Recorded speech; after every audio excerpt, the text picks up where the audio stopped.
வணக்கம்.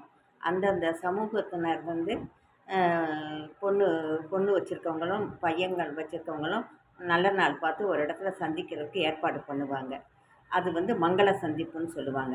அதை பற்றி இந்த மாமாங்கிற எழுத்தை வச்சே நான் எழுதியிருக்கேன் பாருங்க. மங்களகரமான மங்கள சந்திப்பில் மனைமாட்சி செய்யும் மணமகன் மணமகள் இருவரையும் மனதார மனம் ஒத்த மன மகிழ்ச்சியோடு மாங்கல்ய தாரம் செய்து மக்களை பெற்றெடுக்க இரு வீட்டாரும் சந்திக்கும் இந்த மங்கள சந்திப்பு உங்கள் இல்லத்திற்கு நல்ல மணமகன் மணமகளையும் நிச்சயம் அமைத்து தர வேண்டும் என்று வேண்டிக் கொள்கிறேன். இது வந்து நான் எழுதினது. அதே இதை வந்து உயிரெழுத்தில் எழுதியிருக்கேன் பாருங்கள். அறிமுகமே இல்லாத இரு வீட்டாரும் இணைப்பது ஆயிரங்காலத்து பயிர் அல்லவா. இரு மனங்களையும் ஒன்று இணைப்பது ஈசன் போட்ட முடிச்சு அல்லவா.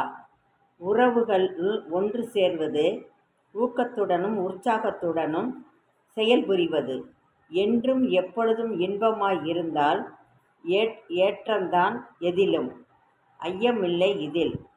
ஒற்றுமையோடு இரு வீட்டாரும் இருக்க ஓங்காரம் அங்கு ஒலிக்கும் ஓசை எழும் குழந்தை ஓசை எழும் அப்படின்னு அந்த உயிரெழுத்தை வச்சே நான் அந்த மங்கள சந்திப்பில் வந்து கலந்துக்கிறவங்களுக்கு நான் எழுதியிருக்கேன். இந்த கவிதை உங்களுக்கு பிடிச்சிருந்தா லைக் பண்ணுங்கள், ஷேர் பண்ணுங்கள், கமெண்ட்ஸ் பண்ணுங்கள், சப்ஸ்கிரைப் பண்ணாதுங்க சப்ஸ்கிரைப் பண்ணுங்கள். நன்றி, வணக்கம்.